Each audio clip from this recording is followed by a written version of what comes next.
जय हनुमान, जय बाबा नीम करौली। आप में से बहुत सारे लोग बाबा नीम करौली के दर्शन करने कैंची धाम तो जरूर गए होंगे, लेकिन क्या आप जानते हैं कि जिस कैंची धाम में आप लोग दर्शन करने के लिए जाते हैं, उस कैंची धाम में बाबा सबसे पहली बारी कब पहुंचे और उस कैंची धाम की स्थापना कैसे हुई? तो आज के वीडियो में आपको बताएंगे कि कैसे बाबा नीम करौली पहुंचे कैंची धाम, कैसे बना कैंची धाम और वो सबसे पहले कौन से व्यक्ति थे जो कैंची धाम में बाबा जी को मिले, और इसके साथ ही आपको बाबा जी के कंबल की एक ऐसी कहानी भी सुनाएंगे जो उनकी कहानियों में सबसे ज्यादा प्रचलित है।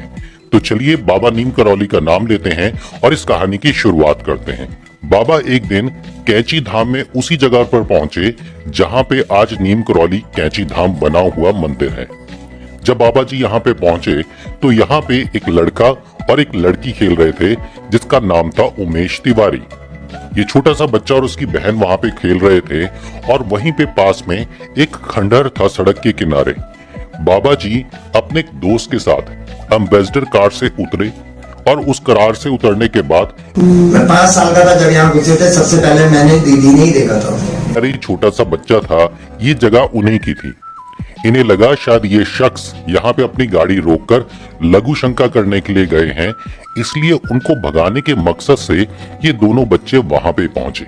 जब ये बच्चे वहाँ पर पहुंचे तो वहाँ पे लकड़ी का बना हुआ एक पलंग था जिसे तख्त कहते हैं। बाबा जी उसके ऊपर विराजमान थे और जैसे ये बच्चे वहाँ पे पहुंचे, बाबा जी को देखते ही उन्हें इन्होंने प्रणाम किया।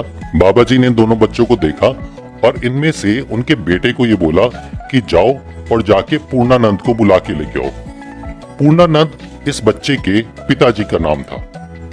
बच्चे ने सोचा शायद ये पिताजी के दोस्त हैं और वो दौड़े दौड़े घर गया और घर जाके उसने अपने पिताजी को बताया कि एक बुजुर्ग, एक बूढ़े बाबा वहाँ पे आए हुए हैं और वो हमारे खंडर में ठहरे हैं और आपसे मिलना चाहते हैं। पूर्णानंद को ये ख्याल नहीं आया कि वो व्यक्ति कौन है और उस टाइम पे पूर्णानंद खाना खा रहे थे, तो उन्होंने सोचा इतनी गर्मी हो रही है, करीबन जून जुलाई का वक्त था, तो पूर्णानंद ने अपने बेटे को बोला कि जाके उन बाबा जी को बोल दो कि पिताजी की तबीयत खराब है और वो नहीं आ सकते। बच्चा उनकी आज्ञा लेकर चला गया और बाबा जी को जाके कहने लगा कि पिताजी की तबीयत खराब है, वो तो नहीं आ सकते। ऐसे में बाबा नीम करौली ने कहा, अच्छा पूर्णानंद अभी अभी तो खाना खा रहा था, अभी उसकी तबीयत भी खराब हो गई। ये बात सुनते ही वो बच्चा हैरान हो गया कि बाबा जी को कैसे पता कि पिताजी खाना खा रहे थे। तो पूर्णानंद जी के बेटे को बाबा जी ने कहा कि जाओ और पूर्णानंद को बोलो कि पिछले 20 साल से मैं तुम्हारा इंतजार कर रहा हूँ, मुझसे आके मिलो। ये बात जाके जब बच्चे ने अपने पिताजी को बताई तो उसके पिताजी हैरान हो गए और जल्दी से उन्होंने कपड़े डाले और कपड़े डालने के बाद भागते हुए उस खंडर में पहुंचे जहां पे बाबा जी बैठे हुए थे। बाबा जी के पास पहुंचते ही उन्होंने बाबा जी को प्रणाम किया तो बाबा नीम करौली ने पूर्णानंद जी से कहा कि क्या पहचाना मुझे? पूर्णानंद जी ने कहा कि नहीं बाबा, मैंने आपको पहचाना नहीं। तो बाबा जी ने पूर्णानंद की तरफ देखा और उसे याद दिलाया कि आज से 20 साल पहले जब तू बहुत मुसीबतों में फंसा हुआ था तो मैंने तुम्हें बताया था कि तुम्हारा जो केस है वो सॉल्व हो जाएगा, तुम्हें अपना घर मिल जाएगा, तुम्हारा अपना घर बन जाएगा। क्या तुम्हें याद नहीं आया? तो पूर्णानंद को वही 20 साल पहले याद आ गया जब वो बाबा जी से मिला था। और ये सारी की सारी बातें सुनकर वो व्यक्ति हैरान भी था, परेशान भी था कि बाबा जी 20 साल बाद यहाँ पे कैसे आ गए, क्योंकि बाबा जी ने आज से 20 साल पहले उससे वादा किया था कि जब तेरी सारी समस्याएं खत्म हो जाएंगी तो तुझसे मिलने जरूर आऊंगा। यहीं पे एक कहानी और भी प्रचलित है। इस कहानी का भी कैरेक्टर जो है वो पूर्णानंद ही है। ऐसा कहा जाता है कि बाबा जी एक दिन उसी जगह पर पहुंचे जहाँ पे आज का कैंची धाम है और उस नदी के किनारे बैठे हुए थे। तभी सामने पहाड़ पे पूर्णानंद जा रहा था। बाबा जी ने जोर से एक आवाज लगाई, पूर्णानंद, ओ पूर्णानंद। और पूर्णानंद ने देखा कि कौन मुझे आवाज लगा रहा है। वो उस आवाज की तरफ पहुंचा और जब बाबा जी के पास पहुंचा तो उन्होंने देखा कि एक बाबा जी उन्हें उसके नाम से बुला रहे हैं। उसने हैरानी से पूछा कि बाबा जी, क्या आप मुझे जानते हैं? तो बाबा जी ने कहा कि मैं तो तुझे पिछले कई जन्मों से जानता हूँ। ये बात छोड़ और जा और घर जाके जो भी खाने के लिए सामान है वो खाने के लिए ले आ, कि मुझे भूख लगी है। पूर्णानंद दौड़ा दौड़ा घर गया।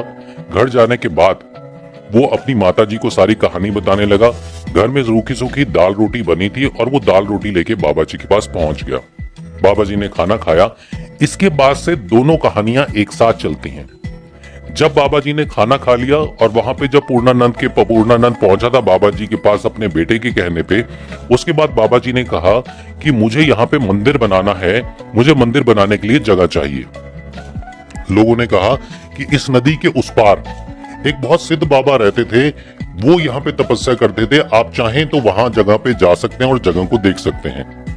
बाबा जी गांव वालों के साथ उस जगह पर पहुंचे। उस जगह पे पहुंचने के बाद उन्होंने गांव वालों को कहा कि एक पत्थर वहां पे पड़ा हुआ था, उस पत्थर को वहां से हटाओ। वहीं पे दूसरी कहानी में बाबा जी ये कहते हैं गांव वालों को कि एक जगह है, इस जगह को खोदना शुरू करो। ऐसा कहा जाता है कि जब वो पत्थर हटाया गया और इस जगह को जब खोदा गया तो वहां से थोड़े ही समय में एक धुनी निकलना शुरू हुई। जैसे आप देखते हैं हवन कुंड बना होता है, उसके अंदर कुछ लकड़ियां डाल के आग जलाई जाती है और धुआं निकल रहा होता है, तो उस तरीके की धुनी वहां से निकलनी शुरू हुई। ये सारी चीजें देख के गांव वाले हैरान और परेशान हो गए, क्योंकि जो लोग वहां पे रहते थे, जो लोग वहां पे पैदा हुए थे, उन्होंने आज तक कभी ये जगह नहीं देखी। वो लोग यहाँ पे अपने गाय भैंस चराने के लिए आते थे, उन्होंने आज तक कभी ये जगह नहीं देखी। और ये चमत्कार कैसा हुआ कि वहां पे धुनी चल रही है और एक चिमटा भी पड़ा हुआ है। सबने बाबा नीम करौली से हाथ जोड़ के पूछा कि बाबा जी ये क्या है। बाबा नीम करौली ने गांव वालों को बताया कि ये सोमवारी बाबा की जगह है। सोमवारी बाबा यहाँ पे पूजा पाठ करते थे और अब यहाँ पे हनुमान जी का मंदिर मैं बनाना चाहता हूँ। जब ये सारी बात हो गई, ये बात होने के बाद पूर्णानंद ने बाबा जी को कहा कि बाबा जी ये तो फॉरेस्ट डिपार्टमेंट की जगह है, ये जगह पे आप मंदिर नहीं बना सकते। बाबा जी ने कहा कि क्योंकि तुम मुझे यहाँ पे लेके आए हो और यहाँ पे सोमवारी बाबा ने तपस्या करी है, तो मंदिर तो यहीं पे बनेगा, तू रुक, मैं अगले दिन आता हूँ। अगले दिन बाबा नीम करौली ठीक 10 बजे उसी जगह पे फिर दोबारा पहुंचे जहां पे आज नीम करौली आश्रम कैंची धाम बना हुआ है, और उनके साथ फॉरेस्ट डिपार्टमेंट के काफी सारे लोग थे। जब वहां पे लोग पहुंचने के बाद उन्होंने जगह देखी और उन्होंने फॉरेस्ट डिपार्टमेंट को कहा कि यहाँ पे मैं एक मंदिर बनाना चाहता हूँ, तो फॉरेस्ट डिपार्टमेंट ने कहा कि बाबा जी आप यहाँ पे तपस्या करना चाहते हैं तो एक छोटी सी अपनी झोपड़ी बना लीजिए और यहाँ पे आप तपस्या कीजिए, लेकिन हम आपको यहाँ पर मंदिर बनाने की परमिशन नहीं दे सकते। लेकिन बाबा जी ने कहा कि मंदिर तो यहीं पे बनेगा। अब फॉरेस्ट ऑफिसर ने कहा कि बाबा जी ये परमिशन हम तो नहीं दे सकते, इसके लिए तो मंत्री जी से बात करनी पड़ेगी। तो फॉरेस्ट डिपार्टमेंट के अधिकारियों ने बताया कि चौधरी चरण सिंह जो हैं वो भारतीय जनता पार्टी के नेता हैं और इस समय यहाँ पे कृषि मंत्री हैं, और ये सारे जंगलात का काम भी वही देखते हैं, उनकी परमिशन मिलना जरूरी है। बाबा जी ने इन सबकी बात सुनी और वहां से चले गए। अब बाबा जी का चमत्कार देखिए कि ठीक 3 दिन के बाद चौधरी चरण सिंह अपने काफिले के साथ उसी जगह पर पहुंचे जहां पे आज का कैंची धाम बना हुआ है। वहां पे बाबा जी भी मौजूद थे। चौधरी चरण सिंह वहां पे पहुंचे, बाबा जी को प्रणाम किया। शायद बाबा जी ने अपनी कोई लीला चौधरी चरण सिंह को जरूर दिखाई होगी पिछले 3 दिन में, और जब वो वहां पे पहुंचे तो उनके साथ फॉरेस्ट ऑफिसर भी थे। बाबा जी को प्रणाम करने के बाद बाबा जी ने कहा कि मैं यहाँ पर एक मंदिर बनाना चाहता हूँ, मुझे थोड़ी सी जगह चाहिए। चौधरी चरण सिंह ने तत्काल बाबा जी को जगह देने का वादा कर दिया और बाबा जी से पूछा कि आपको कितनी जगह चाहिए। बाबा जी ने एक इशारे से बताया कि मुझे इतनी जगह चाहिए, और चौधरी चरण सिंह ने फॉरेस्ट डिपार्टमेंट के ऑफिसर को आदेश दिया कि जितनी जगह बाबा जी मांग रहे हैं उनसे ज्यादा 3 और 4 गुना जगह बाबा जी को उनके मंदिर के लिए दे दी जाए। और उसके बाद शुरुआत हुई यहाँ पर हनुमान मंदिर बनने की, जो आज का कैंची धाम है। लेकिन इसके बाद बाबा नीम करौली ने चौधरी चरण सिंह को एक आशीर्वाद दिया कि तुम एक दिन भारत के प्रधानमंत्री बनोगे, और ऐसा ही हुआ। 28 जुलाई 1979 के अंदर चौधरी चरण सिंह जो हैं वो भारत के प्रधानमंत्री बने। ये थी बाबा जी की वो लीला जिससे बना आज का कैंची धाम, जहां पे हम लोग बाबा जी के दर्शन करने के लिए जाते हैं। अब बात करते हैं बाबा जी की उस एक कहानी की जिस कहानी ने हर एक व्यक्ति को आश्चर्यचकित कर दिया। आपने बाबा नीम करौली को जब भी देखा होगा तो आपने देखा होगा कि वो एक कंबल ओढ़े हुए रहते हैं। इसी कंबल की एक चमत्कारी कहानी है। ये समय था 1943 का। बाबा नीम करौली एक शाम एक घर के पास पहुंचते हैं फतेहगढ़ उत्तर प्रदेश में। उस घर के दरवाजे को खटखटाते हैं वो घर था एक निर्धन परिवार का, जहां पे एक पति और पत्नी रहते थे और बाबा जी को बहुत ज्यादा मानते थे। जैसे ही दरवाजे के ऊपर खटखटाहट की आवाज आती है, दंपत्ति बाहर निकलता है और देखता है बाबा नीम करौली उनके दरवाजे के ऊपर खड़े हैं। ये देख के सबसे पहले तो वो हैरान और परेशान हो जाते हैं, लेकिन जब तक उनको समझ आए कि बाबा जी उनके पास कैसे आ गए, बाबा जी ने कहा, क्या कुछ खाना नहीं खिलाओगे? शाम का समय था, घर में दाल रोटी बनी थी। पति पत्नी ने वो दाल और रोटी बाबा जी को खिलाई। वो रोटी खाने के बाद बाबा जी एक लकड़ी के पलंग के ऊपर बैठ गए। पति पत्नी अभी भी बहुत ज्यादा हैरान थे और उन्हें समझ ही नहीं आ रहा था कि बाबा जी यहाँ पे रात को कैसे पहुंच गए। बाबा जी ने कहा कि मुझे अब नींद आ रही है, जब मैं सो रहा हूं तो कुछ भी हो जाए मुझे उठाना मत, मुझे जगाना मत। इसके बाद बाबा जी ने कंबल लिया और वहां पर सो गए। थोड़ी देर के बाद पति पत्नी को यह एहसास हुआ कि बाबा जी को कुछ समस्या हो रही है, बाबा जी को कुछ तकलीफ हो रही है और वो करवटें बदल रहे हैं और करवटें बदलने के साथ साथ करहा रहे हैं। ऐसा लग रहा है जैसे उन्हें कोई पीड़ा है, उन्हें कोई दर्द है या वो किसी चीज से बचने की कोशिश कर रहे हैं। पूरी रात पति पत्नी वहीं पे बैठे रहे और बाबा जी को देखते रहे कि बाबा जी बहुत तकलीफ में हैं, लेकिन बाबा जी ने आदेश किया था कि उन्हें उठाना नहीं, इसलिए उन्होंने बाबा जी को उठाने का प्रयास तो नहीं किया। लेकिन सारी रात ऐसे ही बीत गई, बाबा जी ऐसे ही कर्राते रहे, ऐसे ही करवटें बदलते रहे। सुबह हुई, सूर्य निकला और बाबा जी जब खड़े हुए तो उन्होंने इस कंबल को समेटा और कंबल को समेटने के बाद इस दंपत्ति को पकड़ाया और कहा कि इस कंबल को गंगा जी में प्रवाहित कर देना और चिंता मत करो, तुम्हारा बेटा 1 महीने बाद वापिस आ जाएगा। अब वो दंपत्ति हैरान और परेशान हो गया कि बाबा जी को कैसे पता कि हमारा बेटा पिछले काफी समय से घर से बाहर गया हुआ है और कोई लौटा नहीं और ना ही उसकी कोई खबर है। ये बोल के बाबा जी वहां से चले गए। पति पत्नी ने बाबा जी का आदेश सुना और उस कंबल को लेकर गंगा जी में प्रवाहित करने के लिए चलने लगे। जब वो रास्ते में पहुंचे तो उन्हें एहसास हुआ कि इस कंबल के अंदर कोई चीज है जो आपस में टकरा रही है, कोई ऐसी धातु है जो आपस में टकरा रही है और उसके टकराने की आवाज आ रही है। हो सकता है ये कोई मेटल हो, कोई लोहा हो या ऐसी ही कोई चीज।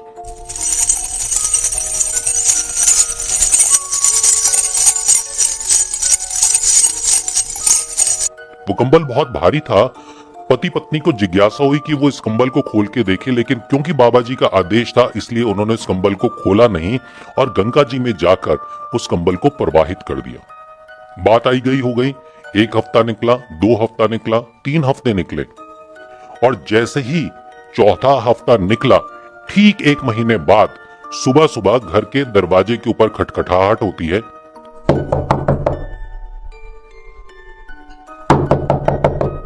पति पत्नी बाहर आते हैं और देखते हैं दरवाजे के बाहर खड़ा हुआ है उनका बेटा।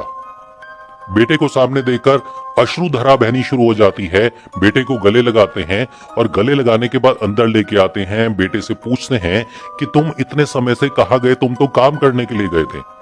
बेटा उन्हें बताता है कि मैं दिल्ली पहुंचा, दिल्ली पहुंचने के बाद मैं सेना के अंदर भर्ती हो गया और सेना में भर्ती होने के बाद उनके बेटे ने बताया कि 2nd वर्ल्ड वॉर में वो ब्रिटिश सरकार की तरफ से लड़ने के लिए बर्मा के फ्रंट के ऊपर गए हुए थे। एक रात लड़ाई के दौरान जापानी सैनिकों ने उनके ऊपर अटैक कर दिया और अटैक करने के बाद जब वो अचानक अटैक हुआ तो जितने भी मेरे साथी थे वो सारे साथी उस एक अटैक के अंदर मारे गए और मुझे एक पेड़ की छांव मिल गई, एक पेड़ की ओट मिल गई और वहां पे एक कंबल पड़ा हुआ था। मैंने वो कंबल ओढ़ा और किसी तरीके से बचने की कोशिश करी।